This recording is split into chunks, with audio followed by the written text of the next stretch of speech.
Olá a todos, eu sou a professora Carlota Rangel Iag, professora da Faculdade de Ciências Farmacêuticas da USP e responsável pelo Laboratório de Nanobiotecnologia Farmacêutica, o Nanobio. Inicialmente, eu queria agradecer à comissão organizadora do segundo simpósio Conexão Farmacêutica pelo convite para participar desse evento, em especial ao professor Murilo Bello e ao Dr. Ricardo Serafim, meu colega e amigo, pelo gentil convite. É uma honra e um prazer estar aqui com vocês hoje. E a minha palestra vai ser relacionada à nanotecnologia aplicada ao desenvolvimento de fármacos e medicamentos. Então, somente para dar uma ideia geral do que nós vamos abordar hoje, eu vou iniciar com alguns conceitos e propriedades de nanomateriais e vou tratar especificamente de algumas estratégias, nanotecnológicas para fármacos. Então, vou abordar brevemente nanocristais e tratar mais a fundo duas estratégias que nós empregamos no nosso grupo, estudamos, que são nanoestruturas para drug delivery e conjugação a polímeros. E, ao final, fazer algumas considerações sobre o assunto. Acho que, para nós começarmos a conversar, claro que a primeira coisa que nós precisamos é definir o conceito de nanotecnologia. E é claro que a maioria de vocês já tem em mente o significado desse conceito, mas acho que é importante retomar isso e ter bem claro o entendimento de que a nanotecnologia ela é um ramo multidisciplinar da ciência que envolve a criação e utilização de materiais, dispositivos ou sistemas de escala nanométrica, ou seja, de 1 a 999 nanômetros. Na verdade, pessoal, a nanotecnologia geralmente lida com estruturas com medidas entre 2 a 200, 300 nanômetros em ao menos uma dimensão. E isso porque, nessas dimensões reduzidas, nós observamos propriedades particulares do material em escala nano, que nós vamos abordar mais à frente. Mas, do ponto de vista farmacêutico, a Anvisa e as agências regulatórias internacionais entendem que, para um produto ser registrado como produto nanotecnológico, ele tem que conter nanoestruturas até 1000 nanômetros, ou seja, ele compreende, ele aceita a nanoescala como um todo. E o que é necessário realmente para um produto ser registrado como um produto nanotecnológico é que este apresente propriedades diferentes do que o mesmo material na escala bulk, ou seja, a granel. Então, é isso que vai definir se a agência regulatória aceita ou não esse produto como produto nanotecnológico. E para a gente ter uma dimensão também, né, da escala, do tamanho de um produto nanotecnológico, nós podemos dizer que um produto nanotecnológico, ele está em tamanho para uma bola de futebol, assim como uma bola de futebol está em tamanho para o planeta Terra. Bom, falei que na escala nano, em geral, os materiais, eles apresentam propriedades que não apresentam na sua escala bulk ou a granel. E isso é principalmente por essa razão superfície-volume que muda muito quando nós temos um material na escala nanométrica. Então, nós temos um parâmetro que é dado pela fração de átomos na superfície de um material, que é a dispersão, e esse parâmetro ele aumenta exponencialmente com a diminuição do tamanho. Então, em partículas nanométricas, essa razão superfície-volume é muito maior. Só para nós termos uma ideia disso, se nós pegarmos essa imagem aqui e considerarmos um cubo, né, de 1 centímetro de aresta, nós teremos uma superfície, uma área superficial total de 6 centímetros cúbicos. Se nós fracionarmos esse cubo em cubinhos menores de 1 milímetro de aresta cada um, nós vamos ter o mesmo volume, mas a área superficial aumenta 10 vezes, né? Se nós pegarmos esse mesmo volume, esse cubo de aresta de 1 centímetro, e fracionarmos em cubinhos menores de 1 nanômetro por aresta, nós vamos ter uma área total superficial de 6 milhões de centímetros cúbicos, ou seja, aí que a gente tem esse aumento da dispersão, do número da fração de átomos na superfície em relação ao volume total. E isso altera propriedades da matéria. Por exemplo, a estrutura eletrônica de nanopartículas ela é muito discreta e sem sobreposição, como acontece no material macroscópico, perdão. E isso, por exemplo, explica por que determinados materiais tornam-se magnéticos ou eletrocondutores em escala nanométrica. Por exemplo, o óxido de ferro. Então, nós podemos ter nanopartículas superparamagnéticas de óxido de ferro.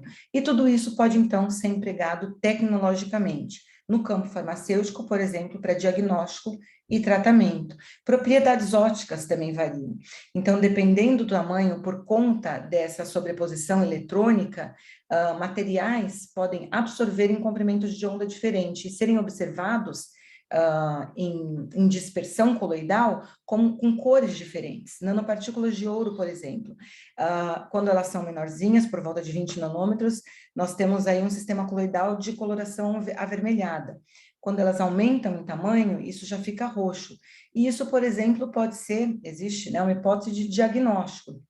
Se eu funcionalizo essas nanopartículas, por exemplo, com um anticorpo que detecta um antígeno, quando num meio sem esse antígeno, elas vão ter esse tamanho reduzido e nós vamos observar esse sistema com uma coloração vermelha. Em contato com uma amostra que tem esse antígeno, ocorre uma agregação, formam-se agregados de tamanho maior, com mais sobreposição eletrônica, e nós temos uma alteração da cor do sistema, que permite, então, o diagnóstico desse antígeno, de qualquer partícula que eu deseje, baseado aí num princípio de detecção. Bom, como que, de uma maneira geral, a nanotecnologia pode auxiliar o desenvolvimento de fármacos e medicamentos?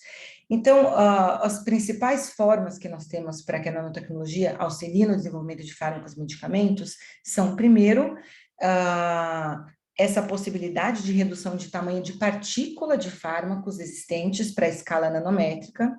Então, a gente geralmente tem alguns fármacos na forma de cristalina, tem amorfo e tem cristal. Aqueles que são cristal, mesmo os amorfos, um pó, né, em escala bulk. Se eu reduzir o tamanho da partícula desse pó, eu consigo propriedades diferenciadas, que é o que nós estávamos acabando de falar, e a gente vai verificar isso um pouquinho mais a fundo.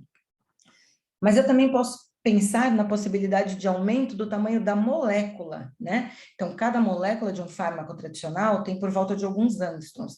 E eu posso, então, conjugar a polímeros e levar essas moléculas para a escala nanométrica. E isso também pode trazer vantagens do ponto de vista farmacotécnico e terapêutico também, farmacocinético, farmacodinâmico, coisas desse tipo. E, por fim, sem mexer tanto na estrutura do fármaco, eu posso encapsular em nanoestruturas, então, empregar essas nanoestruturas para drug delivery. E a nanotecnologia, então, ela é muito interessante porque ela traz novas possibilidades para fármacos já conhecidos, fármacos antigos. E isso traz para as empresas uma possibilidade de patenteabilidade e proteção de mercados a custos relativamente baixos. Adicionalmente, quando nós pensamos aí nos fármacos nanoencapsulados, nós também podemos vislumbrar novas aplicações, exploração de novos mercados que ainda não foram explorados. Bom, então, vamos trabalhar um pouquinho essas alternativas que nós acabamos de mencionar, iniciando pela diminuição do tamanho da partícula do composto em si, que seria a obtenção de nanocristais. Então, normalmente, quando nós temos um fármaco que é na sua forma de pó, pensando aqui na forma cristalina, porque na amorfa a gente não consegue, obviamente, essa estratégia. O tamanho de partícula desse fármaco, ele varia lá de 20 a 50 micrômetros. E é claro que esse material, ele tem uma propriedade em termos de coeficiente de solubilidade, que a gente entende como uma propriedade intrínseca, e velocidade de dissolução em meios específicos. Nós sabemos dos desafios de formular fármacos e da interação com o nosso corpo, por conta de hidrofobicidade, e nesse caso de uma partícula, né, de um fármaco em pó, ele tem que dissolver, para formulação, ou então no nosso organismo, se nós utilizamos uma forma farmacêutica sólida, para que ocorra posteriormente a absorção e ação do fármaco. Já existe, obviamente, também a estratégia de trabalhar com ele, com o pó, na escala micronizada, e aí nós conseguimos reduzir para 2 a 5 micrômetros, o que já é muito interessante, porque, em geral, nós conseguimos aumentar a velocidade de dissolução de um fármaco, porém, sem mexer no coeficiente de solubilidade, que até então nós entendemos como uma propriedade intrínseca.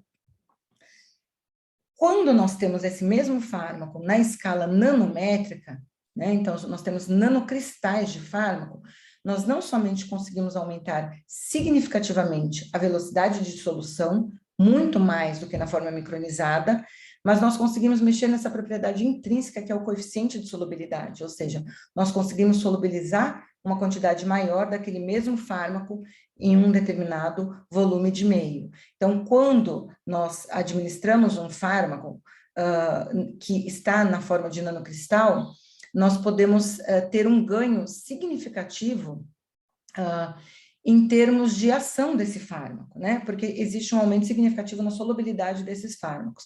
Então, nós aumentamos a velocidade de dissolução e o coeficiente de solubilidade. Isso pode ser veiculado na forma de nanosuspensão, inclusive pode ser injetável. Isso pode ser empregado para preparo de outros tipos de formas farmacêuticas também.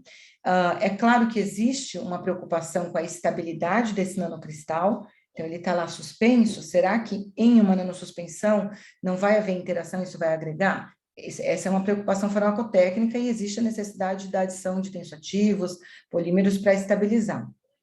E essa estratégia é importantíssima porque ela traz uma extensão do ciclo de vida de fármacos existentes.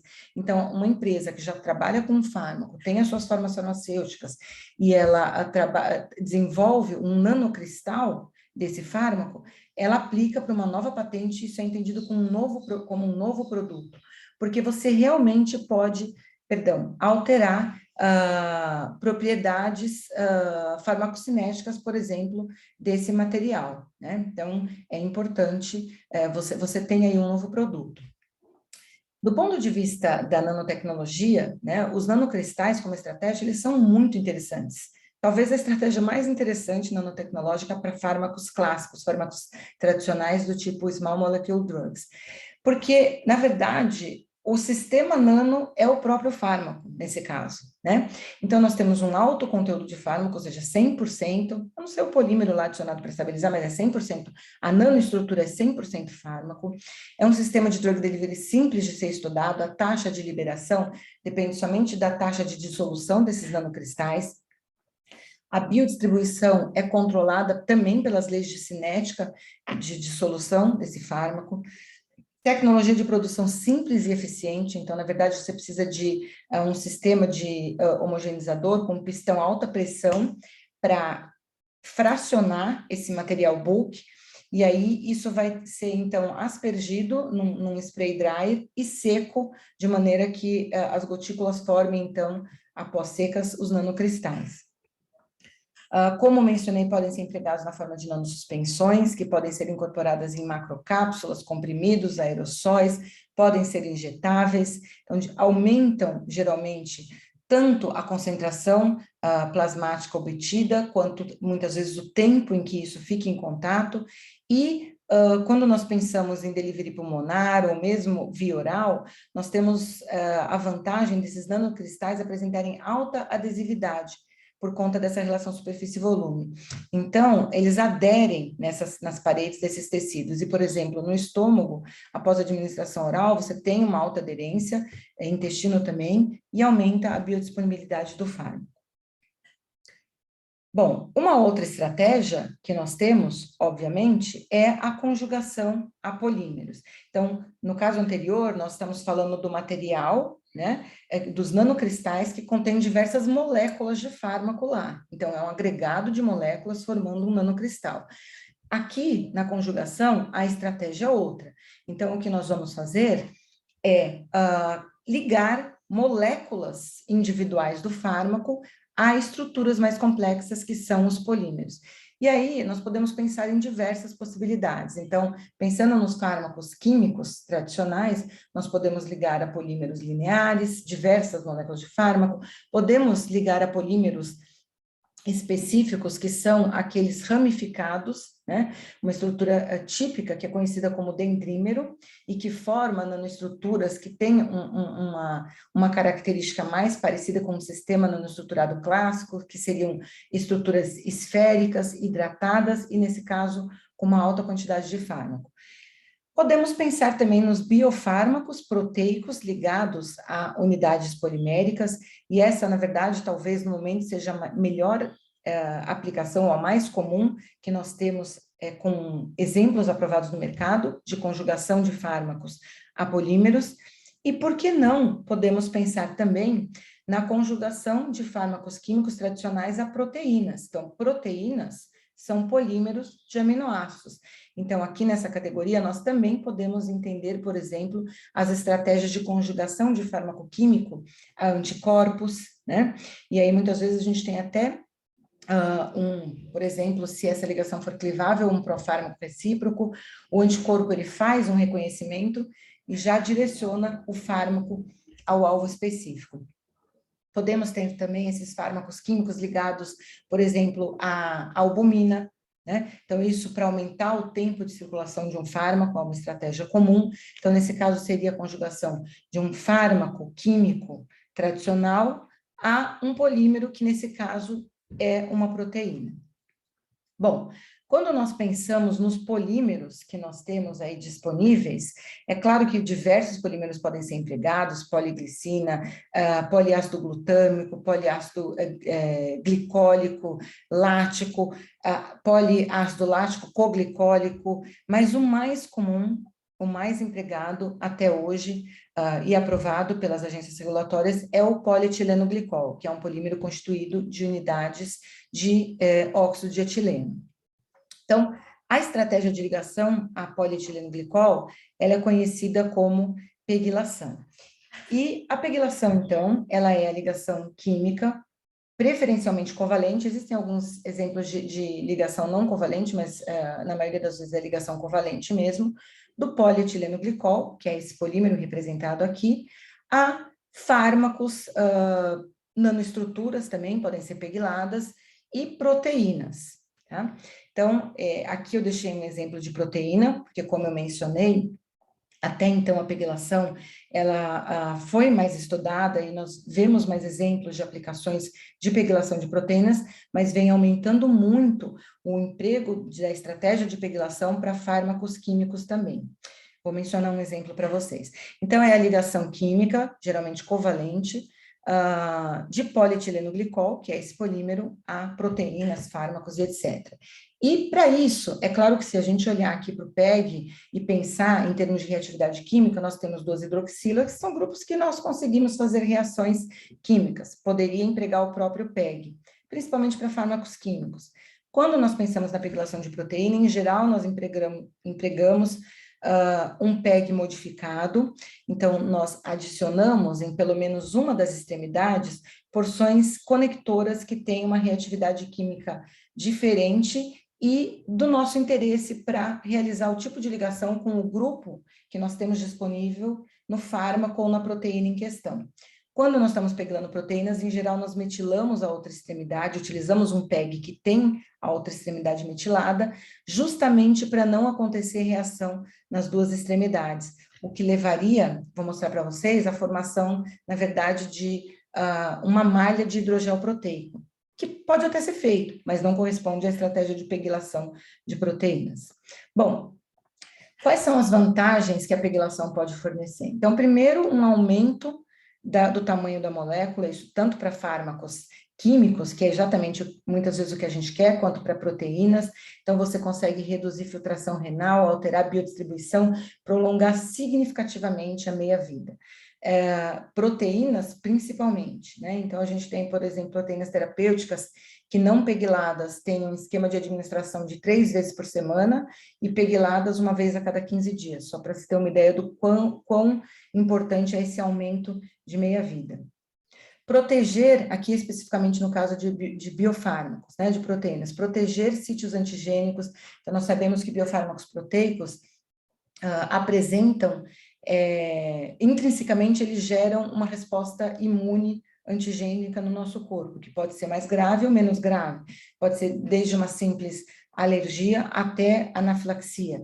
Então, a partir do momento que você recobre a proteína com essa camada de PEG, você diminui esse efeito e também protege da degradação por enzimas proteolíticas. Tudo isso, como eu falei, reduz o intervalo de doses de paciente. Também sabemos que proteínas são moléculas sensíveis a mudanças de temperatura, de pH, e a pegylação, como ela restringe mobilidade conformacional, ela aumenta a estabilidade térmica, mecânica da proteína, e também, para qualquer fármaco, traz maior solubilidade em água para a proteína, diminui a formação de agregados. Olha só que interessante. existe um fármaco químico aprovado, pegilado, se não me engano é a metadona, é um antagonista opioide, né? Nós sabemos que o uso de opioides tem um efeito colateral grave, que é a constipação intestinal. E essa molécula, então, a metadona pegilada, que é um antagonista opioide, foi desenvolvida justamente para ser administrada concomitantemente com um opioide, mas pegilada, com um PEG de 300 Daltons mais ou menos, de tal maneira que essa molécula, ela não mais consegue atingir o sistema nervoso central. Então, ela vai ter uma atuação somente nos receptores opioides intestinais, antagonizando naquele local, impedindo o efeito do opioide que leva à constipação. Então, ela é um fármaco aprovado para tratar um efeito colateral do uso de opioides. Olha que interessante. Por conta da maior solubilidade dessa molécula, que não deixa com que ela atravesse a barreira hematocefálica. Bom, perdão. É claro que também tem desvantagens na pegilação, e uma delas é que você restringe mobilidade conformacional. Então, do ponto de vista de proteínas terapêuticas, você acaba diminuindo o potencial dessas proteínas, né? No entanto, o tempo de circulação que essa proteína vai ter é tão maior quando ela está pegilada que isso geralmente compensa pela diminuição de atividade. Nós temos proteínas pegiladas empregadas terapeuticamente que apresentam 20% da atividade da mesma proteína sem estar pegilada, e ainda assim vale a pena, porque ela circula muito tempo lá. Bom, quais são os tipos de PEG reativos que nós podemos empregar nas reações de pegilação? Então, aqui a gente tem uma grande variedade, e eu só vou destacar para vocês que esses, para pegilação de proteínas, em geral, o que nós empregamos são somente os PEGs lineares, e esses aqui em formato ramificado, mas com um ponto só de ligação, porque na pegilação de proteínas, é isso aqui que nós desejamos, as moléculas de fármaco proteico, isoladamente com suas cadeias de PEG. Se eu empregasse um PEG com mais de um ponto de ligação, eu formaria ligações cruzadas e uma malha entumecida, que não é o que se deseja na pegilação. E esses outros PEGs que nós temos aqui com vários pontos de ligação, eles vêm ganhando muito espaço para pegilação de fármacos químicos, né? Porque fármaco químico eu consigo trabalhar padrões de reação química que me permitam um único ponto de ligação daquele fármaco com o polímero. Então, eu consigo colocar aqui várias unidades de fármaco na mesma malha polimérica, na mesma estrutura. Tá? Na proteína, não, porque na proteína, o que nós vamos utilizar para pegilar? Resíduos comuns ali de aminoácidos, então, geralmente, lisina, que é o mais empregado, cisteína é mais raro, porém, quando existe uma cisteína exposta, isso é muito interessante, porque dá um ponto específico de pegilação, pode ser N-terminal, terminação carboxílica. O mais estudado até o momento é realmente a pegilação em lisina, porque a lisina é um resíduo que é frequente em proteínas e que fornece um grupamento amínico bem exposto, que é um grupo fácil de se trabalhar quimicamente as reações, né? Só que também tem proteínas, em geral, são muito ricas em lisina. Então, é difícil você controlar em que local esses PEGs vão se ligar e, a partir de um determinado momento, a gente começa a ter impedimento estérico de ligação, então a gente também não consegue controlar tão bem a quantidade de PEGs. E as formulações finais acabam sendo uma mistura de diversas entidades proteicas com uma certa variação no número de cadeias de polietileno-glicol e na posição dessas cadeias. Bom, para dar um exemplo para vocês, né, no nosso laboratório, nós investigamos a pegilação N-terminal, que é uma pegilação mais específica, da asparaginase. A asparaginase ela é um biofármaco utilizado no tratamento da leucemia linfoblástica aguda, que é uma leucemia, né? Então, ela é caracterizada pela multiplicação descontrolada de células do tronco linfóide, gerando uma grande quantidade de linfoblastos imaturos e anormais, que causam, então, danos à medula óssea. E é claro que esse não é o tipo de câncer mais comum, mas é um câncer que afeta principalmente crianças, né? Então, nesse sentido, é um câncer de muita importância. E a asparaginase, ela é tão importante no tratamento da leucemia, que ela é um dos fármacos considerados, biofármacos considerados essenciais pela Organização Mundial de Saúde. Então, o uso da asparaginase aumenta as chances de cura das crianças que têm LLA, que é a leucemia mais comum em crianças, aumenta essas chances de curas de 5%, 10% para 80%, 90%. E aqui nós estamos falando de crianças, né? Bom, o mecanismo de ação é extremamente simples, é uma enzima que catalisa a hidrólise da asparagina e as células leucêmicas, diferentemente das nossas células saudáveis, elas não conseguem sintetizar asparagina, são dependentes desse aminoácido, então se a asparaginase depleta a asparagina da corrente sanguínea, essas células entram em apoptose e a gente tem então a morte dela e o tratamento do tumor. Mas a asparaginase, como qualquer outro biofármaco, ela é uma proteína grande, 140 kilodaltons, sofre degradação por proteases e leva à imunogenicidade, que pode dar alergia, em casos graves anafilaxia, e em alguns casos pode dar uma coisa grave também, que é uma inativação silenciosa e uma certa resistência à quimioterapia nesse caso. E, na verdade, a asparaginase é um dos biofármacos que já existe, pegilado, mas é uma forma polipegilada. Então, como é pegilação em lisina, essa asparaginase tem por volta de 60 a 80 cadeias de PEG de 5 kilodaltons. E o que nós estudamos no nosso laboratório foi uma pegilação sítio específica, de tal maneira a resultar em uma proteína que tivesse somente 4 cadeias de PEG. Ah, mas por que isso? Primeiro porque o custo é muito alto. Para vocês terem uma ideia, a asparaginase terapêutica, a dose, custa por volta de $80. A asparaginase pegilada custa $1.400, $1.600. E esse custo é por conta, óbvio, da tecnologia, da patente, mas também do PEG reativo. Então, diminuindo a quantidade, nós conseguimos diminuir, talvez, o custo dessa medicação. Também a gente consegue controlar aquela polidispersão que eu mencionei por conta da pegilação inespecífica. Bom, então só para vocês terem uma ideia, né, para pegilar específico N-terminal precisa se estudar o pH, nós fizemos isso, verificamos aqui em 7,5 que nós conseguimos a banda mais forte, aqui embaixo é a asparaginase, e a banda que surge é a pegilada. Então conseguimos pegilar num rendimento decente para uma reação de pegilação, e não adianta muito aumentar o pH, porque começam a formar espécies polipegiladas, e essa relação do pH, ela se dá pelo seguinte, então a pegilação em grupo amínico, a gente precisa desse grupamento amínico desprotonado para fazer um ataque nucleofílico. E trabalhando o pH da reação, eu consigo garantir que os resíduos de lisina estejam predominantemente protonados e o N-terminal predominantemente desprotonado e, portanto, mais passível de reagir com o PEG reativo.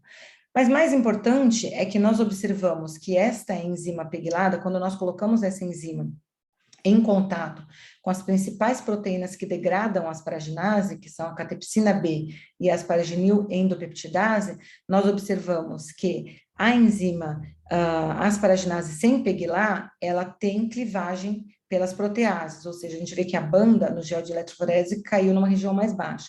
Quando nós colocamos a enzima monopegilada e a poli também, a gente já sabia, mas só para confirmar, essas enzimas são resistentes à clivagem pelas proteases. E mesmo com a constante de Michaelis aumentando um pouco, o que significa que a atividade foi prejudicada, de certa maneira, quando nós colocamos em contato com a linhagem leucêmica, que é essa linhagem MALT4, nós observamos que a ação terapêutica, tanto da enzima pura como das formas pegladas, é idêntica, ou seja, eu não perco em atividade, porque ela vai ficar um tempo lá, nesse caso, depletando a asparagina. E o que é mais importante, essas amostras, por exemplo, em geladeira, a enzima pura logo sofre agregação e precipita e perde atividade. E a enzima pegilada, principalmente a monopegilada, que não tem tanta redução de atividade, por conta do efeito estérico do PEG e da hidratação desses grupos, ela não tem essa perda de atividade, a gente preserva a atividade. Então, só para demonstrar o potencial da pegilação. Bom, por fim, a outra estratégia que nós temos interessante para fármacos é o uso de nanoestruturas para drug delivery. E aí, pessoal, é claro que nesse sentido nós temos diversas possibilidades, nanoestruturas de material orgânico, nanoestruturas de carbono, magnética, ouro, a própria conjugação no caso de proteínas a polímeros é entendido como uma nanoestrutura, os dendrímeros que nós já falamos também, que são estruturas poliméricas, e nós vamos focar, né, na estratégia que eu acho muito interessante, que são as nanoestruturas obtidas por autoagregação. Por que essas nanoestruturas são interessantes? Porque uma das maiores preocupações com o uso de nanoestruturas para terapia é com relação à nanotoxicidade e o acúmulo desse material no nosso corpo. E qualquer nanoestrutura obtida por autoagregação, ela vai circular um tempo no nosso corpo, mas uma hora esse material vai desagregar e consegue ser mais facilmente eliminado. E essas nanoestruturas, elas são baseadas num princípio clássico, que vocês provavelmente já viram em bioquímica, que é o princípio que moléculas anfifílicas apresentam em meio aquoso. Ou seja, essas moléculas que apresentam uma estrutura na qual tipicamente se observa uma porção polar e uma porção apolar. E por conta da penalidade energética do contato da água com essa porção apolar, essas moléculas, a partir de uma determinada concentração, se agregam em meio aquoso em estruturas supramoleculares, que podem ser desde uma micelinha simples, que nós observamos para um tensoativo clássico, que nem a gente tem no shampoo, no detergente de cozinha, até estruturas mais complexas, como os lipossomas e as bicamadas.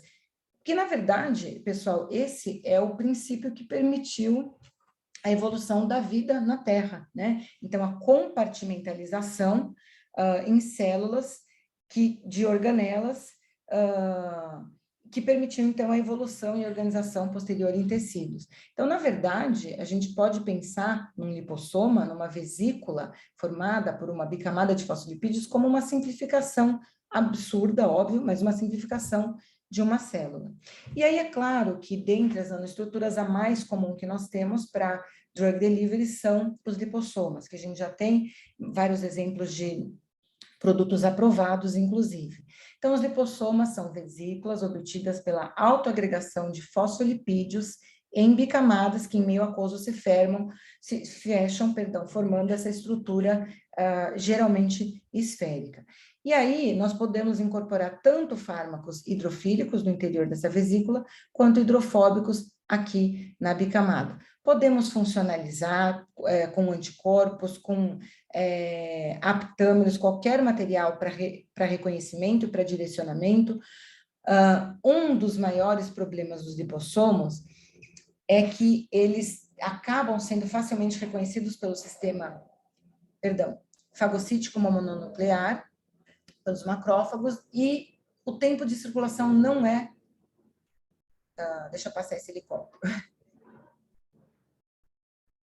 Bom, o tempo de circulação não é tão grande quanto se imaginava a princípio. Então, nós observamos que a maioria das preparações que existem disponíveis, elas são preparações de lipossomas pegylados. Então, olha só, a mesma estratégia que a gente viu agora há pouco, ela é empregada para aumentar o tempo de circulação de algumas nanoestruturas também, como os lipossomas. Então, alguns dos fosfolipídios possuem cadeias de polietileno glicol covalentemente ligadas, de tal maneira que esse lipossoma vai circular por mais tempo. A vacina... claro que aqui é um exemplo diferente, né? Mas a vacina da Pfizer são lipossomas catiônicos, com uma carga positiva para permitir interação com as nossas membranas e delivery intracelular, que nesse caso precisa, né? Porque é um RNA. Então, são vacinas, são lipossomas pegylados que carregam, então, o RNA mensageiro para codificar a proteína spike do coronavírus. Bom, então aqui, que material que a gente usa para preparar lipossomas? Fosfolipídios clássicos que vocês já conhecem, então a gente pode variar tamanho da cadeia alquílica, se ela é saturada ou insaturada, e existe uma certa limitação aqui, óbvio, nas cabeças polares. A gente tem fosfatidilcolina, muito comum, fosfatidiletanolamina, fosfatidilserina. E aqui, só para vocês terem uma ideia, uma microscopia de transmissão eletrônica de um lipossoma. Então, na verdade, essa é uma imagem de um corte da seção transversal da vesícula, né? Por isso que a gente enxerga não como uma esfera, mas sim como um círculo, e a gente vê que muitas vezes ocorrem multilamelares, um dentro do outro, e que existe uma certa variação de tamanho. Qualquer nanoestrutura autoagregada apresenta isso. Mas essa é uma boa imagem, um sistema bom, que a gente tem uma constância aqui de tamanho de vesículas. Bom, e aí existem diversas outras possibilidades, pessoais, de nanoestruturas obtidas pela autoagregação de lipídios, fosfolipídios e estruturas semelhantes. Então, além dos lipossomas, obviamente, tensoativos conseguem se agregar em micelas, mas micelas clássicas, elas não são tão estáveis. Elas desagregam muito mais rapidamente na corrente sanguínea, então não são empregadas terapeuticamente, a não ser as micelas poliméricas, que nós já vamos falar mais adiante. É claro que também nós podemos pensar no emprego de nanoemulsões, que vocês já devem conhecer, então um sistema no qual tem um tensoativo estabilizando gotículas de um meio lipídico em um meio externo aquoso. Então, isso bastante para uso tópico, existe a possibilidade para injetável, mas é mais difícil, uma formulação mais difícil de trabalhar. E mais recentemente, isso vem se tornando muito interessante, nós temos nanopartículas lipídicas sólidas ou nanotransportadores lipídicos estruturados. Então, nesse caso, nós empregamos lipídios que, em temperatura ambiente, eles estão no estado sólido. E quando atingem a temperatura corpórea, 37 graus, eles então vão se fundir e a gente consegue a liberação do fármaco. Tá? Então, essa é uma possibilidade muito interessante, porque um dos problemas que nós temos com essas nanoestruturas lipídicas é a questão de estabilidade, de oxidação dos lipídios. Então, quando eu tenho esses lipídios num estado sólido, eu preservo e diminuo essa questão da oxidação. Então, eu aumento o tempo de prateleira, por exemplo, desse produto. Bom, a gente viu que tem uma certa limitação quanto aos lipídios que podem ser empregados, e por conta disso, uma outra possibilidade que nós temos, é o emprego de copolímeros anfifílicos. Então, que da mesma maneira que um fosfolipídio, um tensoativo clássico, vão apresentar tipicamente uma região hidrofílica, representada aqui em azul, e uma região hidrofóbica. E por conta dessas características, esses copolímeros anfifílicos também são capazes de se autoagregar em meio aquoso, formando, dependendo da sua geometria, das suas características, micelas poliméricas ou vesículas poliméricas, polimerossomas, que são os análogos poliméricos dos lipossomas. E como aqui nós estamos utilizando como monômeros estruturas que são muito mais complexas, muito maiores em tamanhos. Então, aqui nesse caso, cada polímero desses tem por volta de, sei lá, 1.000 a 11.000 Daltons, se a gente quiser. A hora que isso autoagrega, nós temos muito mais ligações envolvidas estabilizando essa estrutura. Então, são muito mais estáveis, robustas, devido ao alto valor de massa molecular, se podem circular por mais tempo, nós conseguimos controlar as propriedades como volume interior, espessura de membrana, e a química dos polímeros, ela avançou muito nos últimos tempos. Então, nós conseguimos trabalhar quimicamente, a gente tem muito mais variação e possibilidades do que com os fosfolipídios, e desenvolver, então, sistemas que podem ser estímulos responsíveis para o controle da liberação da carga. Então, pode ser responsíveis à variação de temperatura, pH, força iônica, concentração de glicose, campo magnético e o que mais nós pudermos imaginar e desenvolver. Então, são muitas possibilidades que nós temos com as micelas e vesículas poliméricas. Então, só para dar um exemplo para vocês, nós trabalhamos no grupo micelas poliméricas para encapsular fármacos da classe das alquilfosfocolinas. Então, o protótipo dessa classe, que foi o que nós investigamos, é a miltefosina, que está representada aqui. Na verdade, quando a gente olha, né, esse fármaco, ele tem uma estrutura anfifílica de um detergente clássico. Uma cabeça polar, que é uma cabeça fosfocolina, e uma cadeia alquílica. E esses fármacos da classe das alquilfosfocolinas apresentam potencial e já foram estudados para tratamento de diversos tipos de câncer, infecção bacteriana e principalmente parasitárias. Então, a miltefosina, ela é aqui o principal aprovado para a leishmaniose, né? Inclusive aprovada aqui no Brasil. Ela já foi empregada para metástase cutânea de câncer de mama e que eu saiba, no momento não está mais sendo empregada. Só que o que vem dificultando o uso dessa molécula para câncer é justamente a toxicidade, né?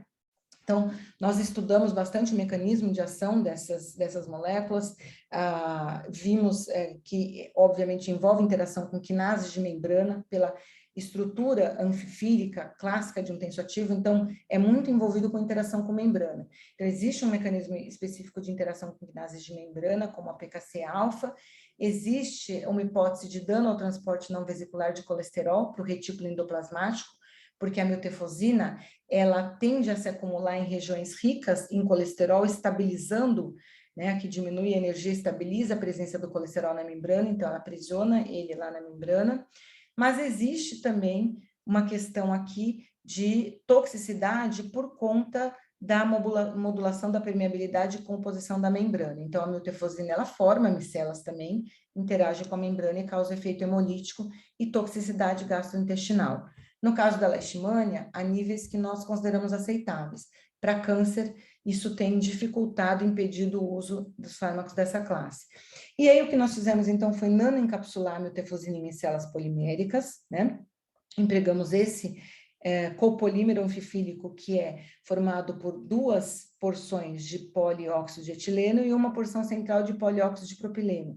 Então, em meio aquoso, por conta dessa região mais hidrofóbica, ele se autoagrega nessas micelas poliméricas, e a miltefosina, por ser anfifílica também, sofre uma autoagregação. Então, nós obtivemos aqui as micelas, a gente vê que elas têm um tamanho de 29 nanômetros, aqui a gente vê aqui por esse espalhamento de luz que, em termos de variação de tamanho, elas são mais ou menos uniformes, isso aparece aqui na microscopia de transmissão eletrônica, então cada pontinho preto representa uma micela, e mais importante, nós observamos em testes in vitro que, comparando a miltefosina pura, em vermelho aqui, com a miltefosina incorporada nas micelas em azul, nós conseguimos reduzir significativamente, em determinadas doses, o potencial hemolítico do fármaco.